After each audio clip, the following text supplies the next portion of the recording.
Bismillahirrahmanirrahim. Assalamualaikum warahmatullahi wabarakatuh. Alhamdulillah, kesempatan ini kita masuk ke pertemuan ketiga, yaitu kita akan membahas tentang ijma' dan qiyas. Baik,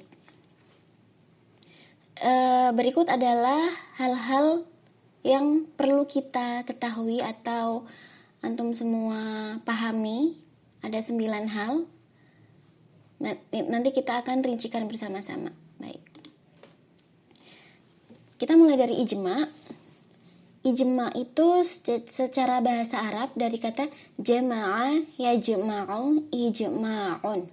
Jadi ijma' itu artinya awalnya berkumpul, perkumpulan, mengumpulkan gitu.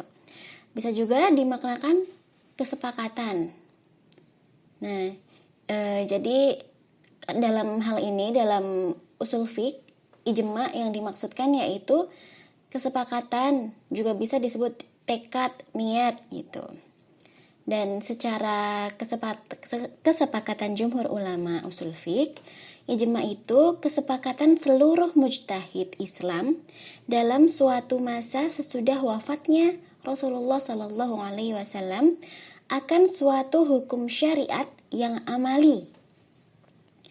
Ya, jadi mungkin saya perlu menjelaskan mujtahid dulu. Mujtahid adalah orang yang berijtihad atau orang yang berijtihad, berusaha untuk mengumpulkan suatu dalil-dalil nas, ya, untuk dijadikan sumber hukum untuk umat muslim. Jadi mujtahid orang yang berijtihad akan suatu hukum fikih gitu ya. Nah, saya ulangi. Ijma' itu kesepakatan seluruh mujtahid Islam dalam suatu masa, dan ini mujtahid baru ada setelah wafatnya Rasulullah. Karena saat Rasulullah masih ada, tentu saja umat muslim akan langsung bertanya kepada Rasulullah. Karena Rasulullah Shallallahu Alaihi Wasallam sudah tiada ketika sudah meninggal, maka mujtahid Islam mengumpulkan hukum syariat yang sifatnya amaliyah ya. Selanjutnya, kehujahan ijma' itu atas dasarnya apa gitu? Kenapa ijma' dijadikan hujah?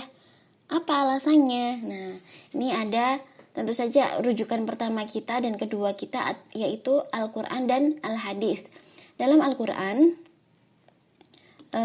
surat An-Nisa ayat 59, A'udzu billahi minasyaitonir rajim.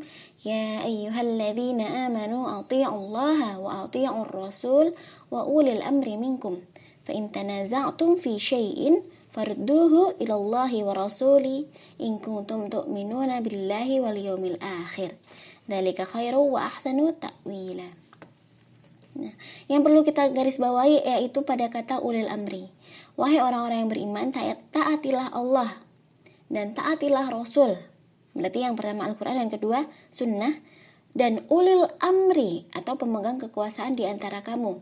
Kemudian jika kamu berbeda pendapat tentang sesuatu, maka kembalikanlah kepada Allah, yaitu Al-Quran, dan Rasul, sunnahnya.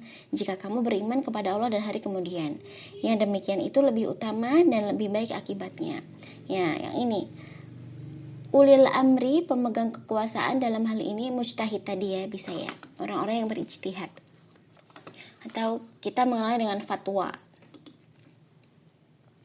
Itu yang pertama alasan Al-Quran. Sedangkan pada alasan hadisnya, yaitu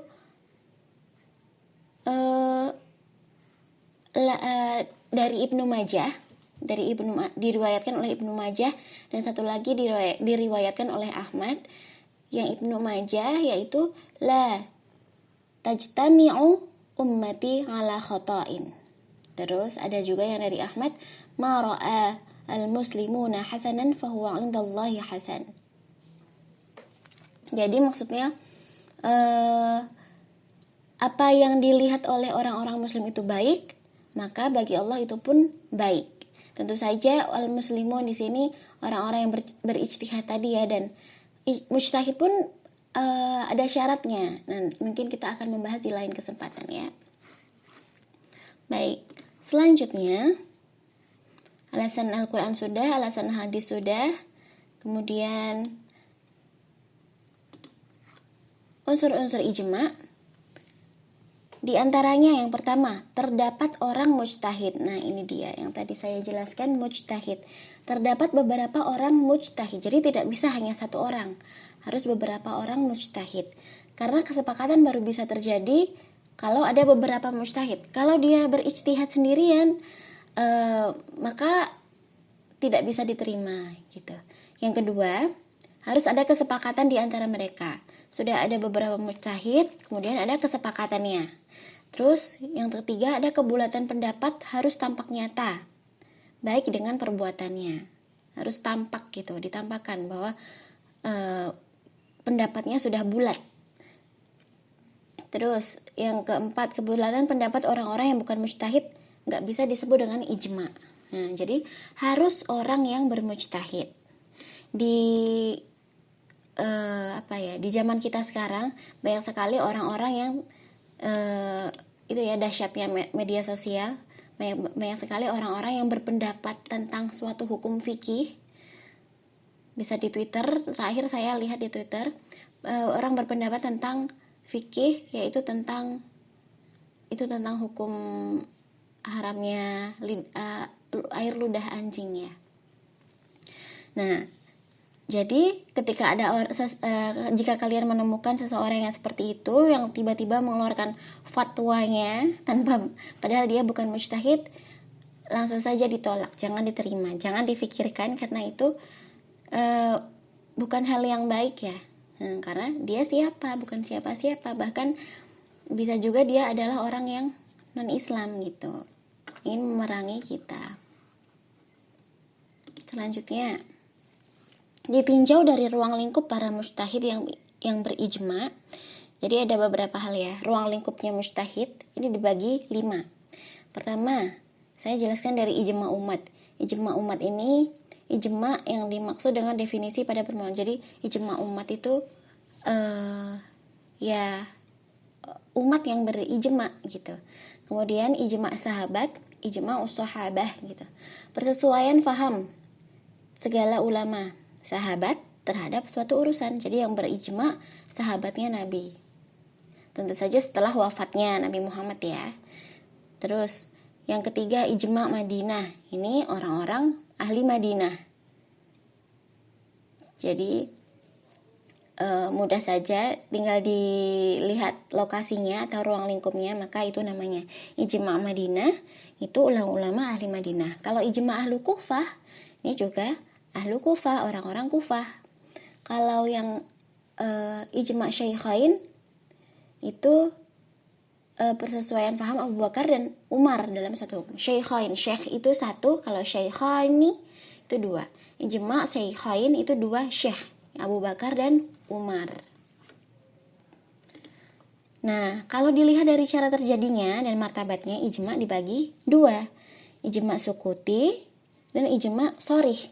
Ijma sukuti itu yang dinyatakan dengan sebagian mujtahid, yang lainnya diam, nggak jelas apa itu mereka menyetujui atau menentang, atau biasa juga disebut dengan ijma i'tibari. Yang kedua, ijma shorih.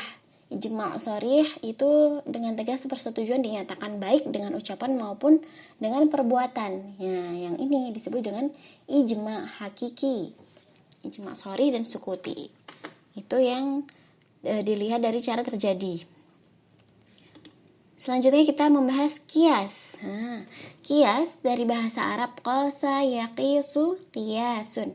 Kias itu, qasa yaqis itu menimbang. Nah, kias itu bisa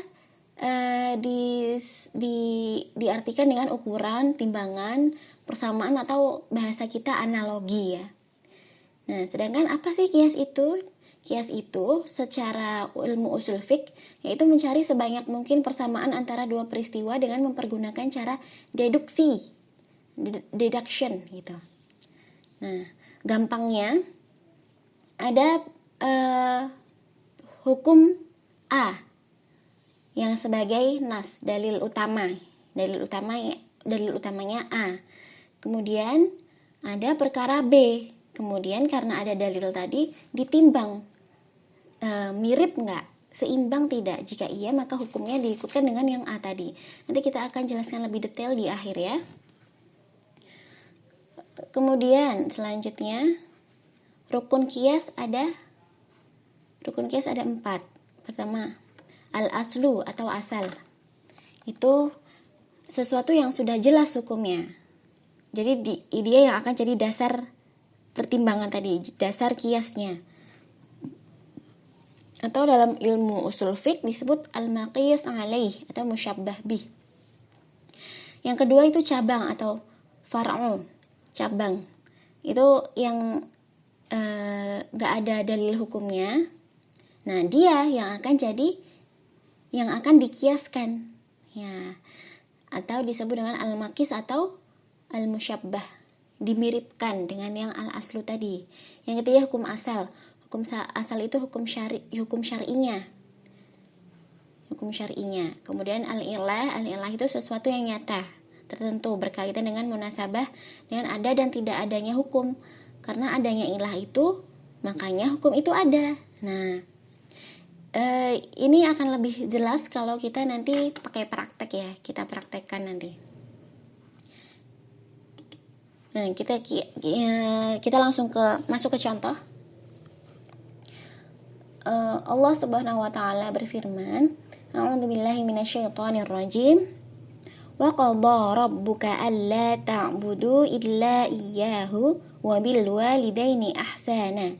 Imma yablughanna 'indakal kibara ahaduhuma aw kilahuma fala taqul lahumā uffin wa la tanharhumā wa qul lahumā qawlan karīmā. Nah, apa nih? Kita baca dulu artinya ya.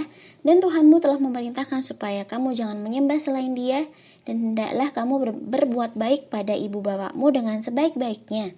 Jika salah seorang di antara keduanya atau kedua-duanya sampai berumur lanjut dalam pemeliharaanmu, maka sekali-kali janganlah kamu mengatakan kepada keduanya perkataan dan janganlah kamu membentak mereka dan ucapkanlah perkataan yang mulia. Ini dari surat Al-Isra.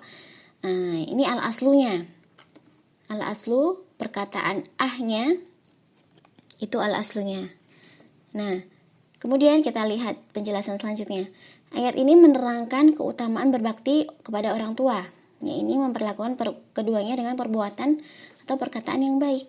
Maka dengan ayat tersebut dapat dikiaskan bahwa memberikan perlakuan buruk kepada orang tua, seperti memukul atau membentak, itu tingkat pelarangannya lebih tinggi, lebih Allah larang lagi daripada perkataan karena yang menjadi dalil adalah perkataan al-aslunya perkataan itu hukum aslinya itu dilarang.